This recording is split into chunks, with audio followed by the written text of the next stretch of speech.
வணக்கம் அன்பு நேயர்களே! எல்லோரும் எப்படி இருக்கீங்க? இன்று நான் உங்களோட பகிர இருக்கும் ஒரு கதை நாவல். அதாவது "வெண்ணிற இரவுகள்" என்கின்ற தலைப்பில் ஃபியோதர் தாஸ்தேஸ்வி அவர்கள் எழுதிய புகழ்பெற்ற உலக புகழ்பெற்ற காதல் நவீனம் அதனுடைய அருமையான கதைய தான் உங்ககிட்ட நான் பகிர போறேன். ஃபியோதர் தாஸ்தேஸ்வி எழுதியது. தமிழில் கிருஷ்ணய்யா அவர்கள் மொழிபெயர்த்து இருக்கிறார்கள்.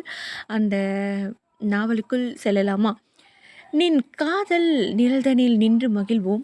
மின்னி மறையும் கன்னிமை பொழுதினினும் போதுமது என்றெண்ணி பிறந்தானோ." இவான் துர்கெனவ் அவர்களுடைய கவிதையோடு இந்த நாவல் ஆரம்பிக்கப்படுகிறது. முதல் அத்தியாயம், முதல் இரவு. அது இனிமையான ஒரு இரவு. அருமை வாசகரே! இளம் வயதில் மட்டுமே நாம் அறியக்கூடிய ஒரு இரவு. வானத்தில் அப்படி விண்மீன்கள் நிறைந்திருந்தன. அவ்வளவு நிர்மலமாக ஒளிர்ந்தது வானம். அதை பார்க்கையில் இப்படிப்பட்ட ஒரு வானத்தின் கீழ் பல வகையான முகடுகளும் மூர்க்கர்களும் எப்படி வாழ முடிகிறது என்கிற கேள்வி நிச்சயம் உங்கள் மனதில் எழவே செய்யும். இந்த கேள்வியும் கூட இளம் வயதுக்குரியதுதான். அருமை வாசகரே! மிக மிக இளம் வயதுக்குரியது. ஆனால் இது போன்ற கேள்விகள் அடிக்கடி உங்கள் மனதில் எழுந்து உறுத்தும்படி ஆண்டவன் அருள் புரிவாராக. பல வகையான முசுடுகளையும் மூர்க்கர்களையும் பற்றி பேச புகும் நான் அன்று பகல் முழுவதும் என் நடத்தை போற்றத்தக்கவாறு சிறப்பாக இருந்ததை நினைவு கூறாமல் இருப்பதற்கில்லை. காலையிலிருந்தே விபரீதமான ஒரு வகை ஏக்கத்தால் பீடிக்கப்பட்டிருந்தேன். எல்லோரும் என்னை கைவிட்டு செல்வதாக, எல்லோரும் என்னை துறந்து விட்டு போவதாக திடமென எனக்கு தோன்றியது. யார் இந்த எல்லோரும் என்கிற கேள்வி நியாயமாகவே எழுகிறது. ஏனெனில் 8 ஆண்டுகளாக நான் பீட்டர்ஸ்பர்க்கில் வசித்து வருகிறேன். அப்படியும் இங்கு எனக்கு நண்பர்கள் யாரும் இல்லை. ஒருவரோடு கூட என்னால் நண்பனாக முடியவில்லை. ஆனால் நான் ஏன் எவரையும் தனிப்பட்ட முறையில் தெரிந்து கொள்ள வேண்டும்? பீட்டர்ஸ்பர்க் முழுதுமே நான் நன்கு அறிந்ததுதானே. எனவேதான் இந்நகரமே மூட்டை கட்டிக்கொண்டு திடுமென கிராம குடில்களுக்கு புறப்பட்டதும் எல்லோரும் என்னை கைவிட்டு செல்வதாக தோன்றியது எனக்கு. தன்னந்தனியே விடப்பட்ட நான் கதிகலங்கி போனேன். ஏன் என்று தெரியாமலே ஆழ்ந்த சோகத்தில் மூழ்கியவனாக தொடர்ந்து 3 நாட்களாக தெருக்களில் அலைந்து திரிந்தேன். நேவிஸ்கி சாலையில் நடந்தேன். பூங்காவுக்கு போனேன். ஆற்றங்கரை சாலையில் கால் போன போக்கில் சென்றேன். ஆயினும் ஓராண்டாக அதே இடத்தில் அதே நேரத்தில் தவறாமல் நான் சந்தித்த பழகிப்போன அம்முகங்களை அவ்விடங்களில் என்னால் காண முடியவில்லை. உண்மைதான், என்னை அவர்களுக்கு தெரியாதுதான். ஆனால் நான் அவர்களை அறிவேன், நன்கு அறிவேன். அவர்களுடைய முக பாவனைகளை ஆராய்ந்து அறிந்து வைத்திருக்கிறேன். அம்முகங்களில் மகிழ்ச்சி ததும்புகையில் நானும் களிப்புறுவேன். அவை இருண்டு விடும்போது நானும் சோகமடைவேன். ஃபன்தான்கா ஆற்றங்கரையில் நாள்தோறும் அதே நேரத்தில் நான் சந்தித்து வந்த ஒரு கிழவர் என் நண்பராகிவிட்டார் என்றே சொல்ல வேண்டும். சிந்தனையில் ஆழ்ந்த கம்பீரமான முகம். தனக்குத்தானே ஏதோ முணுமுணுத்தபடி இடக்கையை ஆட்டி சைகை காட்டுவார். முடிச்சு கணுக்களும் பொன்னிற பிடியும் கொண்ட நீளமான ஊன்றுகோல் அவர் வலக்கையில் இருக்கும். அவரும் என்னை கவனித்துத்தான் வைத்திருந்தார். என்னிடம் மெய்யான அக்கறை காட்டி வந்தார். என்னால் நிச்சயமாக சொல்ல முடியும், பன்தான்காவில் அதே இடத்தில் அதே நேரத்தில் என்றாவது என்னை சந்திக்க முடியாமல் போகும்போது கட்டாயம் அவர் வாட்டமுற்றிருப்பார். அதனால்தான் சில சமயங்களில், முக்கியமாக நாங்கள் இருவரும் மகிழ்ச்சிகரமான மனநிலையில் இருக்கையில், ஒருவருக்கொருவர் வணக்கம் தெரிவிக்க விரும்பும் அளவுக்கு சென்று விடுவோம். முழுதாக 2 நாட்கள் சந்திக்க முடியாமல் போய் 3வது நாளன்று நாங்கள் சந்தித்தபோது இருவரும் தொப்பியை உயர்த்தி வணக்கம் கூறிக்கொள்ள முற்பட்டோம். நல்ல வேளையாக கடைசி தருணத்தில் கட்டுப்படுத்தி கொண்டோம். உயர்த்திய கரங்களை கீழே இறக்கினோம். வாய் சொல்லாக வெளிப்படாமல் எங்கள் உள்ளத்தினுள் ஒளிர்ந்த உள்ளன்புடன் ஒருவரையொருவர் கடந்து சென்றோம். வீடுகளும் கூட என் நண்பர்கள்தான். தெருவில் நான் போகும்போது அவை யாவும் என்னை நோக்கி முன்னால் ஒரு அடி எடுத்து வைப்பது போல் இருக்கும். ஜன்னல்கள் யாவற்றிலும் என்னை உற்று நோக்கியவாறு அவை வாய் திறந்து என்னுடன் பேசுவது போலவே தோன்றும். என்ன சேதி, சுகம்தானே? நானும் நல்லபடியாக தான் இருக்கிறேன். மே மாதத்தில் எனக்கு இன்னொரு மாடி கட்டப் போகிறார்கள் என்றோ, வணக்கம், என்னை பழுது பார்க்க போகிறார்கள், நாளைக்கு வேலை தொடங்குவார்கள் என்றோ, நான் தீப்பிடித்து எரிந்து போக பார்த்தேன், பயந்து நடுங்கி போனேன் என்றோ சொல்வது போல் இருக்கும். சில வீடுகள் எனக்கு மிகவும் பிடித்தமானவை, மிக நெருங்கிய அருமை நண்பர்களாகிவிட்டவை. இவற்றில் ஒன்று இந்த கோடையில் கட்டடக்கலைஞர் ஒருவரிடம் சிகிச்சை பெறப் போகிறதாம். தினமும் நான் இங்கு வந்து இந்த வீட்டுக்கு எந்த தீங்கும் நேராதபடி கவனித்துக் கொள்வேன். கடவுள் இதை காப்பாற்றுவாராக. கவர்ச்சி மிக்க ஒரு சிறிய வீடு, இளஞ்சிவப்பு மேனியுடையது. அதற்கு நேர்ந்த கதியை என்னால் மறக்கவே முடியாது. கண்ணுக்கு இனிய அந்த சிறிய வீட்டின் அருகே நான் போகும் பொழுதெல்லாம் அருமையிலும் அருமையாக அது என்னை பார்த்து இன்முகம் காட்டி புன்னகை புரிந்துவிட்டு சோபையற்று நிற்கும் தனது அக்கம்பக்கத்து வீடுகளின் பக்கம் கர்வமாக பார்வையை திருப்பும் அந்த காட்சி என் இதயத்தை புலகாங்கிதம் அடைய செய்யும். பிறகு நான் சென்ற வாரம் அந்த தெரு வழியே சென்றபோது என் நண்பனை பார்ப்பதற்காக தலையை திருப்பினேன். பரிதாபகரமான அதன் புலம்பல் என் காதில் விழுந்தது. ஐயோ, மஞ்சள் நிறம் பூசி என்னை கெடுத்து விட்டார்களே, முரடர்கள், படுபாவிகள், எதையும் விட்டு வைக்கவில்லை. தூண்களும் சரி, சுவர் பிதுக்கங்களும் சரி, யாவற்றிலும் சாயம் பூசிவிட்டார்கள். கானரி குருவி மாதிரி என் நண்பன் மஞ்சள் மயமாகிவிட்டான். அதை பார்த்ததும் நான் பதறி போனேன்.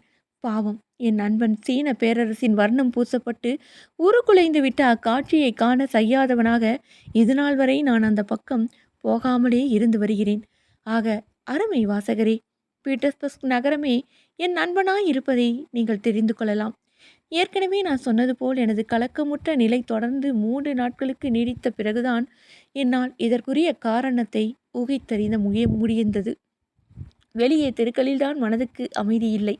அந்த ஆள் அங்கில்லை, இந்த ஆளையும் காண முடியவில்லை, எவரையும் கூட காணவில்லையே, என்ன ஆயிற்று என்று வீட்டுக்கு எனது அறைக்கு வந்தால் இங்கும் நான் நிம்மதியின்றி அவதியுற்றேன். எனது அறையில் என்ன குற்றம் என்று 2 இரவுகளாக ஓயாமல் மண்டையை உடைத்து கொண்டேன். இங்கும் எனக்கு இருப்பு கொள்ளாமல் போனதற்கு காரணம் என்ன? விடை காண முயன்ற நான் சுற்றிலும் இருந்த அழுக்கேறிய பச்சை நிற சுவர்களையும் உச்சி தளத்தையும் மத்ரியோனா அங்கு தலைத்து மண்டும்படி விட்டு வைத்திருந்த ஒட்டடையும் உற்று நோக்கினேன். எனது அறையிலிருந்த எல்லா சாமான்களையும் ஆராய்ந்தேன். எனது இன்னலின் மூல காரணம் இங்குதான் இருக்குமோ என்று ஒவ்வொரு நாற்காலியையும் கூர்ந்து கவனித்தேன்.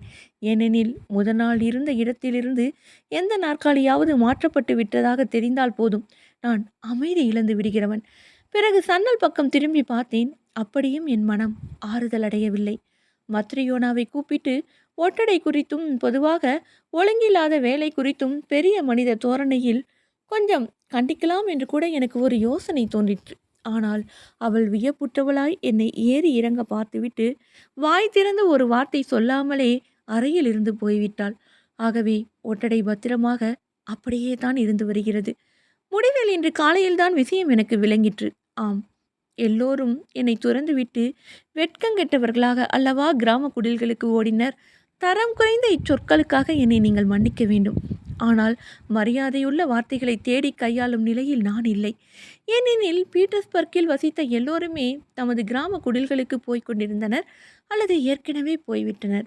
வாடகை வண்டியில் கிளம்பிய மதிப்பிற்குரிய ஒவ்வொரு கணவானிடத்தும் உடனே நான் தமது அன்றைய வேலையை முடித்துக்கொண்டு தம் குடும்பத்தாரிடம் போய் சேர்வதற்காக கிராம குடிலுக்கு விரையும் கண்டிப்பான குடும்பஸ்தரை கண்ணுற்றேன். தெருவிலை ஒவ்வொரு இடத்திலும் தனிவகையான அந்த முகபாவம். ஐயா, நாங்கள் இங்கு தங்கியிருப்போர் அல்ல, இன்னும் 2 மணி நேரத்தில் இந்த நகரை விட்டு வெளியே போகிறவர்கள் என்று எதிரே வருவோருக்கு அறிவித்து சென்ற அந்த முகபாவம் இருக்க கண்டேன். ஜன்னல் கதவு திறக்கப்படுவதைக் கண்டதும் சீனி போல வெளுப்பான மெல்லிய விரல்கள் முதலில் ஜன்னல் கண்ணாடியில் தாளம் தட்டிய பின் அழகான ஒரு இளம்பெண் வெளியே தலை நீட்டி மலர் செடிகள் விற்க செல்பவனை கூப்பிடுவாள். அதே கணத்தில் நான் நினைத்து கொள்வேன், நகரில் புழுக்கமான குடித்தன பகுதியில் தங்கி வசந்தத்தையும் மலர்களையும் அனுபவிப்பதற்காக மக்கள் மலர் செடிகள் வாங்கவில்லை. விரைவில் எல்லோரும் தம் கிராம குடில்களுக்கு போகப் போகிறார்கள். எனவே தம்முடன் எடுத்து செல்வதற்காக இந்த செடிகளை வாங்குகிறார்கள் என்று. தவிரவும் ஒருவருடைய புறத்தோற்றத்தை கொண்டே நான் அவருடைய கோடை பருவ குடில் எங்கிருக்கிறது என்பதை பிழையின்றி ஊகித்து விடுவேன். எனக்குரிய இந்த புதிய ஆய்வுத்துறையில் ஏற்கனவே நான் அந்த அளவுக்கு முன்னேறி இருந்தேன். காமின்னி அப்தேஸ்கர்கி தீவுகளிலோ பீட்டர்ஸ்காப் சாலையிலோ கோடையை கழிப்போரை அவர்களது தேர்ந்த நய பாங்குகளையும் புது பாணியிலான அவர்களது கோடை பருவ ஆடைகளையும் மற்றும் நகருக்கு அவர்கள் வந்து சேரும் கோச்சுகளையும் கொண்டு அடையாளம் தெரிந்து கொள்ளலாம். பார்க்கலோவிலோ பார்க்க பார்க்கவோவிலோ அதற்கு அப்பாலோ தங்குவோர் தமது சாமர்த்தியத்தாலும் ஆடம்பரமில்லாத அமெரிக்கையாலும் உடனே தம்மை அறிவித்து கொண்டு விடுவார்கள். எதற்கும் சிடுங்காத குதூகல தோற்றம் கிரஸ்டோவஸ்கி தீவில் கோடையை கழிப்போருக்குரிய சின்னமாகும். பார வண்டிகளின் பக்கத்தில் கையில் லகான்களை பிடித்து கொண்டு அவசரமின்றி மெதுவாக நடந்து ஊர்வலம் போல நீண்ட வரிசையில் அந்த வண்டிக்காரர்கள் செல்வார்கள். இந்த பார வண்டிகளில் மேசைகளும் நாற்காலிகளும் துருக்கி பஞ்சனை படுக்கைகளும் பிற வகை இருக்கைகளும் மற்றும் ஏனைய பலவிதமான வீட்டு சாமான்களும் உயரமாக குவிக்கப்பட்டிருக்கும்.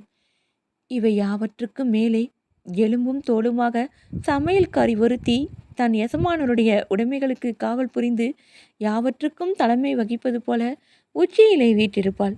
வீட்டு சாமான்களை சுமந்து கொண்டு தோணிகள் நேவாவிலோ பதன்காவிலோ சோர்ணையா ஆற்றை அல்லது தீவுகளை நோக்கி மிதந்து செல்லும். நான் இந்த பார வண்டிகளின் வரிசையை சந்திக்க நேர்ந்தாலும் சரி அல்லது இந்த தோணிகளை பார்த்து கொண்டு நின்றாலும் சரி, என் கண்களில் இந்த வண்டிகளும் தோணிகளும் 10 மடங்காகவும் 100 மடங்காகவும் பெருகிவிடும். யாவுமே புறப்பட்டு செல்வதாக யாவுமே நீள் வரிசைகளில் கிராம குடில்களை நோக்கி நடைபோடுவதாக எனக்கு தோன்றியது. பீட்டர்ஸ்பர்க் நகரமே பாலையாகி விடும்படியான அபாயம் எழுவதாக நினைத்தேன். இதையெல்லாம் பார்த்ததும் வெட்கமும் துன்பமும் துயரமும் என் நெஞ்சை அடைக்கும். நான் நகரை விட்டு வெளியே போக காரணம் ஏதுமில்லை. கிராம குடில் எதுவும் இல்லை எனக்கு. எந்த பார வண்டியுடனும் வாடகை வண்டியில் கிளம்பிய மதிப்பிற்குரிய எந்த கணவானுடனும் நானும் போக தயாராகத்தான் இருந்தேன். ஆனால் என்னை வருமாறு அழைப்பார் யாரும் இல்லை. யாவரும் என்னை அடியோடு மறந்து விட்டது போல, அப்படி நான் அவர்கள் அறியாத அந்நியனாக இருந்தது போல நடந்து கொண்டனர். நெடுந்தூரம் நடந்து கொண்டிருந்த நான் எங்கே போகிறேன் என்ற நினைவையே இழந்துவிட்டேன். இது எனக்கு வழக்கமாக ஏற்படும் நிலைமைதான். நகர எல்லைக்கு அல்லவா வந்துவிட்டோம் என்பதை திடீரென உணர்ந்தேன். உடனே உவகை கொண்டவனாக அடைப்பை தாண்டி கொண்டு களைப்போ சோர்வோ சிறிதுமின்றி பயிர் நிலங்களுக்கு இடையிலும் புல்வெளிகளுக்கு இடையிலும் சென்றேன். என் மனதை வருத்திய சுமை நீங்கிவிட்டது என்ற உற்சாக உணர்வால் உந்தப்பட்டு நடந்தேன். என்னை கடந்து வண்டிகளில் சென்றவர்கள் நேச பாவத்துடன் என்னை பார்த்தனர். எனக்கு முகமன் கூறுவது போல இன்முகம் காட்டினர். எக்காரணத்தாலோ எல்லோரும் அப்படி மகிழ்ச்சி நிறைந்தவர்களாக தோன்றினர். ஒவ்வொருவருடைய வாயிலும் ஒரு சுருட்டு புகைத்து கொண்டிருந்தது. என்றும் இல்லாதபடி நானும் மகனும் மகிழ்ந்து கொண்டேன். இருந்தார் போலிருந்து இத்தாலியில் இருப்பது போன்ற ஒரு உணர்ச்சி எனக்கு களிப்பூட்டியது. சுவர்களுக்கு இடைப்பட்ட தெருக்களில் மூச்சு திணறும்படி அடைபட்டு வதைந்த நகரவாசியான எனக்கு இயற்கை அப்படி இன்ப மயக்கமூட்டுவதாக இருந்தது. பீட்டர்ஸ்பர்க்கை சுற்றிலும் உள்ள இயற்கையானது தனக்கு விண்ணுலகம் வழங்கியிருக்கும் முழு வலியையும் முழு சக்தியையும் வசந்தம் பிறந்ததும் திடுதப்பென வெளிப்படுத்தி வண்ண மலர்கள் சூடி எழிற்கூலும் பூண்டலும் அக்காட்சியில் விவரிக்க இயலாதபடி உள்ள முருக செய்யும் ஏதோ ஒன்று இருக்கிறது. என்ன காரணமோ தெரியவில்லை. அக்காட்சி எனக்கு காச நோயால் நலிவுற்று நலமிழந்த நங்கையை நினைவூட்டுவதாயுள்ளது. இந்த நங்கையை நாம் சில நேரங்களில் பரிதாபத்துடன் பார்க்கிறோம். வேறு சில நேரங்களில் ஏக்கம் நிறைந்த பாசத்துடன் பார்க்கிறோம். சில நேரங்களில் அவளை கவனியாமலும் இருந்து விடுகிறோம். ஆனால் திடுமென கனப்பொழுதுக்கு அவள் அதி வினோதமாக வியத்தகு எழிலுடையவளாக மாறுகிறாள். மெய் சிலிர்த்து மதி மயங்கிவிடும் நீங்கள் உங்களையே கேட்டுக்கொள்கிறீர்கள். சோக சிந்தனை படிந்து துயரம் தோய்ந்த அந்த கண்களை எந்த சக்தி இப்படி சுழறொளி பெற்று பளிச்சிட செய்தது? வெளிரிட்டு மங்கிய அந்த கன்னங்களில் சிவப்பேற செய்தது எது? அந்த அழகிய வதனத்தில் உணர்ச்சி துடிப்பை சுடர் வீச வைத்தது என்ன? அவள் நெஞ்சம் ஏன் அப்படி புடைத்தெழுகிறது? பரிதாபத்திற்குரியவளாக இருந்த இப்பேதை என் முகத்தில் இப்படி திடுமென வலிவும் உயிர் துடிப்பும் அழகும் குதித்தாட செய்தது எது? அம்முகத்தை ஒளி வீசும் குறுநகையால் பளிச்சிடும்படி வைத்தது எது? வண்ணஜாலம் காட்டும் திரிப்பால் அதை பிரகாசிக்க செய்தது எது? சுற்றிலும் பார்க்கிறீர்கள், விந்தையே என்றெண்ணி வியப்படைகிறீர்கள். அப்பொழுதுதான் புரிந்து கொள்ள தொடங்குகிறீர்கள். ஆனால் அதற்குள் அக்கணம் போய்விடுகிறது. மறுநாள் திரும்பவும் அதே சோக சிந்தனை படர்ந்த சோர்வுற்ற தோற்றத்தை காண்கிறீர்கள். அதே வாடிய முகத்தை, அடக்கமும் ஒடுக்கமும் வாய்ந்த அச்சம் கொண்ட அதே போக்கினை பார்க்கிறீர்கள். அது மட்டுமல்ல, தனக்கு ஏற்பட்ட அந்த கனநேர ஆர்வ துடிப்பை நினைத்து அம்முகத்தில் ஒரு நடுக்கமும் உறுத்தலும் கூட இருக்க காண்கிறீர்கள். நிலையற்ற இந்த அழகு மலர் சடசியில் இப்படி வதங்கிவிட்டதே, தவிர்க்க முடியாதபடி இப்படி உலர்ந்து விட்டதே என்று. கனப்பொழுதுக்கு மின்னி பளிச்சிட்ட ஒளி இப்படி ஒரு ஏமாற்றாக பயனற்ற வெற்று மினுக்காக மாறிவிட்டதே என்று வருந்துகிறீர்கள். அதை நன்றாக பார்த்து அதன் மீது பாசம் கொள்வதற்கு கூட நேரம் இல்லாமல் போயிற்றே என்று துயரம் அடைகிறீர்கள். ஆயினும் எனக்கு அன்றைய இரவு அன்றைய பகலை காட்டிலும் சிறப்பாகவே இருந்தது. நடந்ததை கூறுகிறேன் கேளுங்கள். நகருக்கு நான் திரும்பிய போது நெடுநேரம் ஆகிவிட்டது. எனது அறையை நெருங்கும் முன்பே மணி 10 அடித்து விட்டது. நான் செல்ல வேண்டிய பாதை அந்த இரவு நேரத்தில் யாரையும் காண்பது அரிதான ஒரு கால்வாய்க்கரை வழியே சென்றது. ஆம், நான் தங்கியிருந்த இடம் நகரின் தொலைதூர பகுதியில் இருந்தது. பாடியவாறு நடந்தேன். உள்ளத்தில் எழும் இன்பத்தை கூறி மகிழ நண்பர்களோ தெரிந்தவர்களோ யாரும் இல்லாத ஒருவர் செய்வது போலவே நானும் என் மனம் மகிழ்ச்சியால் பூரிப்படையும் பொழுது வாய்க்குள் ராகம் பாடிச் செல்வது வழக்கம். நான் சிறிதும் எதிர்பாராத வகையில் திடீரென அப்பொழுது ஒரு அதிசயம் நிகழ்ந்தது. என்னிடமிருந்து சிறிது தூரத்தில் கிராதியின் ஓரத்தில் ஒரு பெண் நின்று கொண்டிருந்தாள். கிராதி மீது சாய்ந்து கொண்டு அவள் வைத்த கண் வாங்காது கால்வாயின் கரிய நீரை உற்று பார்ப்பது போல் நின்றாள். கவர்ச்சி வாய்ந்த மஞ்சள் தலை கவிகையும் நேர்த்தியான சிறிய கருப்பு மேலங்கியும் அணிந்திருந்தாள். இளம்பெண், நிச்சயம் கருநீர கூந்தல்காரியாக தான் இருப்பாள் என்று நினைத்தேன். என் காலடி ஓசையை அவள் கவனித்ததாக தெரியவில்லை. மூச்சை அடக்கி கொண்டு நெஞ்சு படபடக்க நான் அவளை கடந்து நடந்தபோது ஆடாமல் அசையாமல் அப்படியே நின்று கொண்டிருந்தாள். சரிதான், ஏதோ ஆழ்ந்த சிந்தனையில் மூழ்கி இருக்கிறாள் என்று எண்ணினேன். ஆனால் திடுமென கல்லாய் சமைந்து போய் நின்று விட்டேன். அவள் விம்மி எழும் சப்தம் கேட்பதாக நினைத்தேன். ஆம், நான் நினைத்தது தவறல்ல. அந்த இளம்பெண் அழுது கொண்டிருந்தாள். தேம்பி தேம்பி அழுதாள். அடக்கடவுளை, என் இதயத்துள் சுரீர் என்றது. பெண்களிடம் கூச்சப்படுகிறவன்தான் என்ற போதிலும் அவசர நிலைமையாயிற்றே. உடனே திரும்பி ஓரடி எடுத்து வைத்து அவளை அணுகினேன். அம்மையே என்று அழைக்க வாயெடுத்தேன். ஆனால் மேற்குலத்து வாழ்க்கை பற்றிய புதுபாணியிலான ருஷ்ய புதினங்கள் யாவற்றிலும் ஆயிரம் தரம் இப்படி அழைக்கப்பட்டிருப்பது நினைவுக்கு வரவே வாயடைத்து போய் நின்றுவிட்டேன்.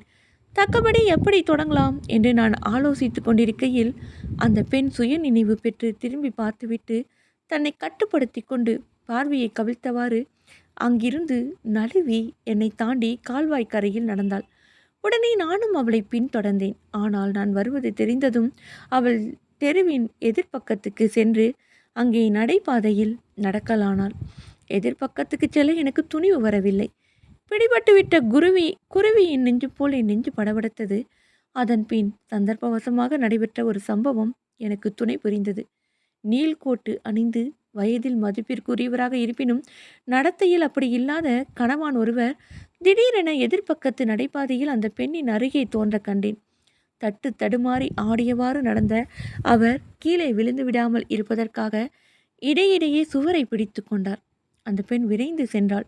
இரவில் வீட்டுக்கு திரும்பும் இளம் பெண்கள் வழி துணையாக கூட வருவதாக கூறுவோரது உதவியை விரும்பாத போது எப்படி நடப்பார்களோ அம்மாதிரி அவள் அம்பு போல் வேகமாக வீரென போய்க் கொண்டிருந்தாள். தட்டு தடுமாறிய அக்கணவானால் அவளை பிடித்திருக்க முடியாது. ஆனால் என்னை ஆட்டுவித்த விதியானது அவரை அடாத முறையில் இறங்குமாறு தூண்டிற்று. அவர் வாய் பேசாமல் திடுதிப்பென முன்னே பாய்ந்து அந்த பெண்ணை துரத்தி கொண்டு ஓடினார். அவள் காற்றின் வேகத்தில்தான் போய்க் கொண்டிருந்தாள் என்றாலும் தட்டு தடுமாறியபடி ஓடிய அந்த கணவான் அவளை நெருங்கிச் சென்று எட்டி பிடித்து விடவே அவள் மிரண்டு போய் கூச்சலிட்டாள்.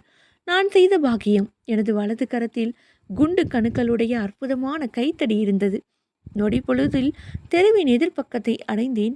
விடா கண்டனாகிய அந்த கணவானும் இனி என்ன நடைபெறும் என்று நொடி பொழுதில் புரிந்து கொண்டார்.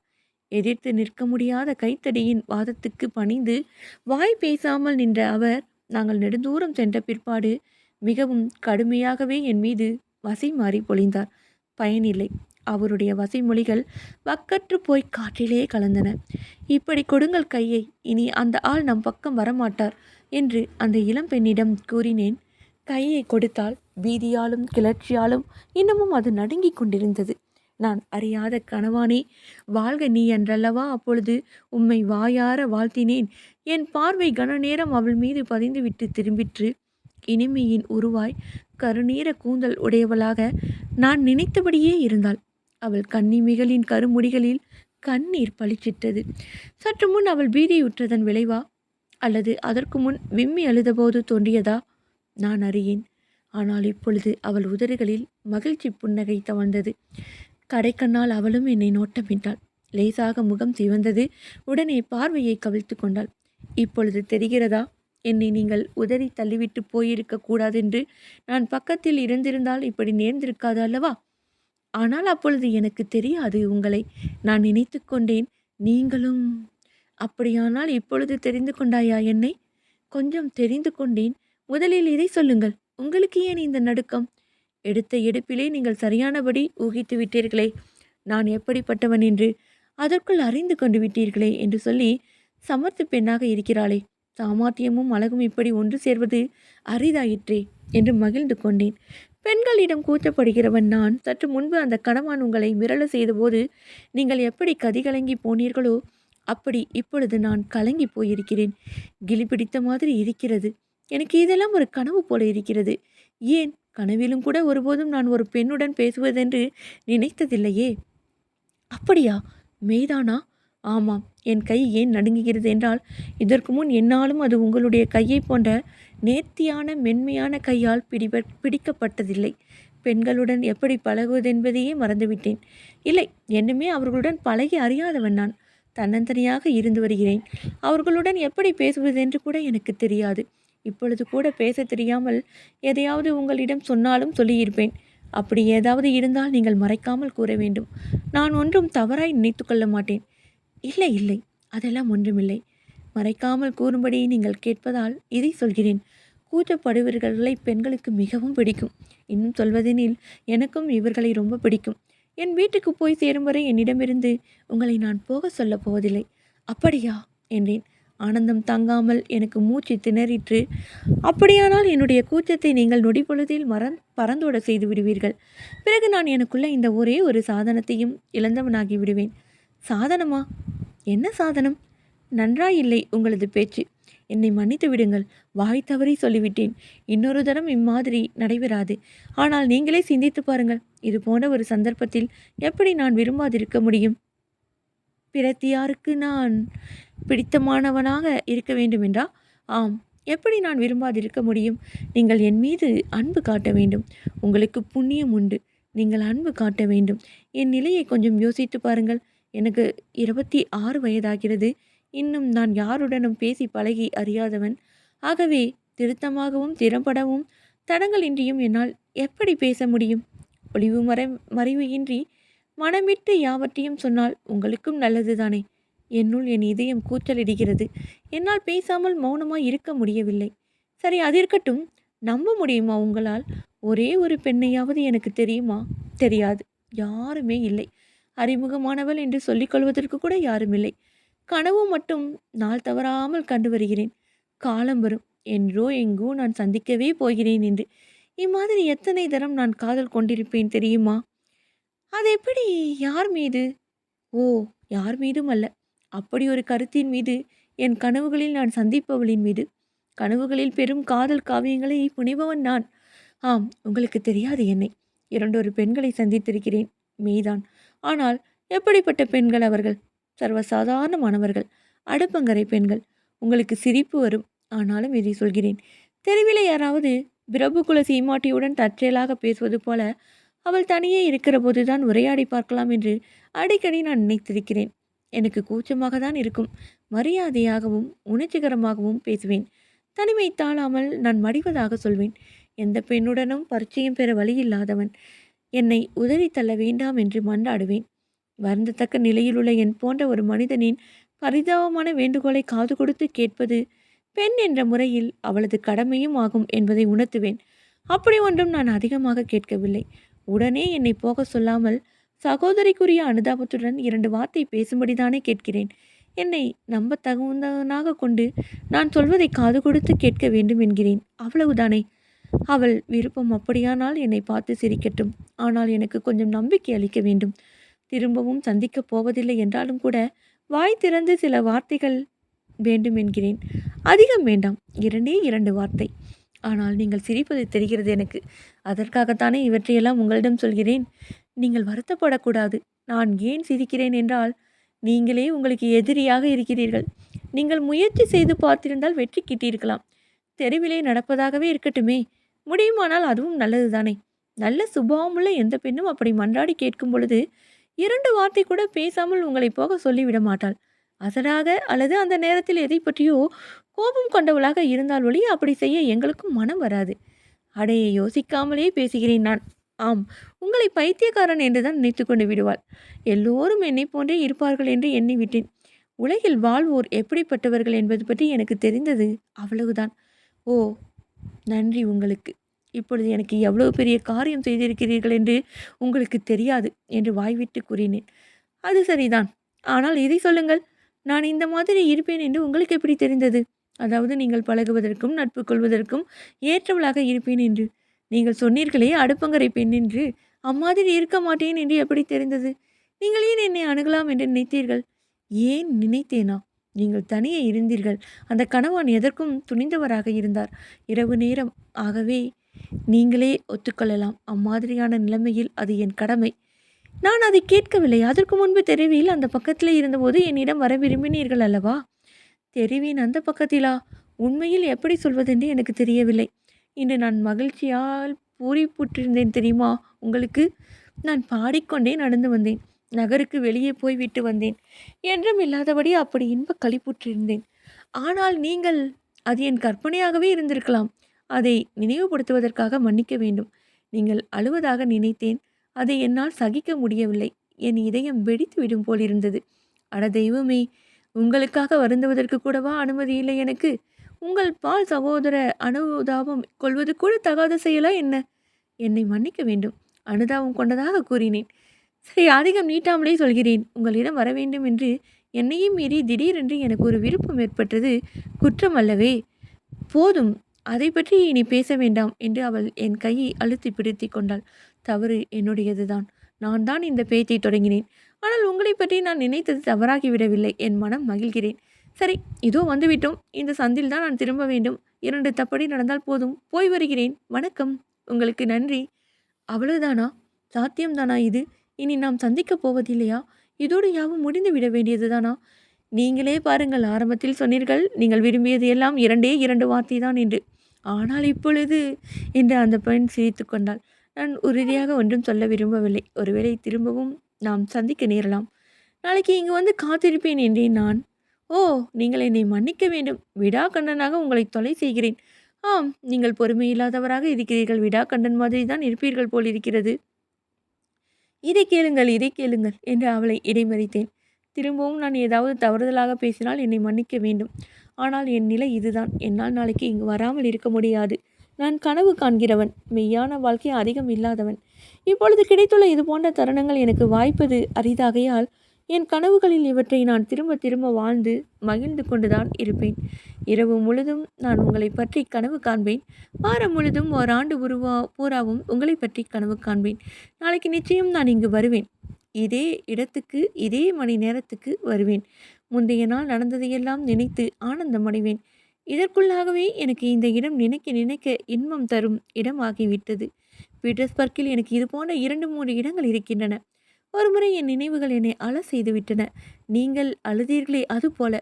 யாருக்கு தெரியும், சற்று முன்பு 10 நிமிடங்களுக்கு முன்பு உங்களுடைய நினைவுகள் தான் அப்படி உங்களை அழ செய்தனவோ என்னவோ. என்னை மன்னித்து விடுங்கள். மறுபடியும் நான் என்னையே மறந்து விட்டேன். இந்த இடம் முன்பொரு நாள் நீங்கள் மட்டிலா மகிழ்ச்சியுற்று இன்பமடைந்த இடமாக இருந்தாலும் இருக்கலாம். சரி, நாளைக்கு 10 மணிக்கு நான் இங்கு வரலாம் என்று இருக்கிறேன் என்றாள். நீங்கள் வரக்கூடாதென்று என்னால் தடை விதிக்க முடியாது. நான் இங்கு வர வேண்டி இருக்கிறது. உங்களை சந்திப்பதற்காக என்று நினைக்க வேண்டாம். என் சொந்த வேலையை முன்னிட்டு இங்கு நான் வர வேண்டி இருக்கிறது என்று எச்சரிக்கை செய்ய விரும்புகிறேன். ஆனால் ஒன்று ஒழிக்காமலே சொல்கிறேன், கேளுங்கள். நீங்களும் இங்கு வருவதானால் எனக்கு ஆட்சேபம் இல்லை. முதலாவதாக, இன்று நடந்த மாதிரி அசம்பாவிதமாக ஏதாவது நடக்கலாம் அல்லவா? ஆனால் இதுவல்ல நான் கூற விரும்புவது. சுருங்க சொன்னால் உங்களை பார்க்க வேண்டும் என்று நினைக்கிறேன், அவ்வளவுதான். உங்களுடன் 2 வார்த்தைகள் பேச வேண்டும். ஆனால் என்னை பற்றி நீங்கள் தவறாக நினைக்கக்கூடாது. எளிதில் நான் சந்திக்க முன் வருகிறேன் என்று எண்ணக்கூடாது. இப்பொழுது நான் முன் வருவது கூட எதற்காக என்றால், ஆனால் அது ரகசியம். இப்பொழுது சொல்ல மாட்டேன். ஒரு நிபந்தனை மட்டும் போடுகிறேன். நிபந்தனையா? என்ன அது? சொல்லுங்கள். இப்பொழுதே சொல்லுங்கள். எந்த நிபந்தனையானாலும் ஒத்துக்கொள்கிறேன். எதற்கும் நான் தயார் என்று குதூகலத்தோடு கூறினேன். நான் எனக்கு பொறுப்பு ஏற்றுக்கொள்கிறேன். பணிவாகவும் மரியாதையாகவும் நடந்து கொள்வேன். என்னை உங்களுக்கு தெரியும்.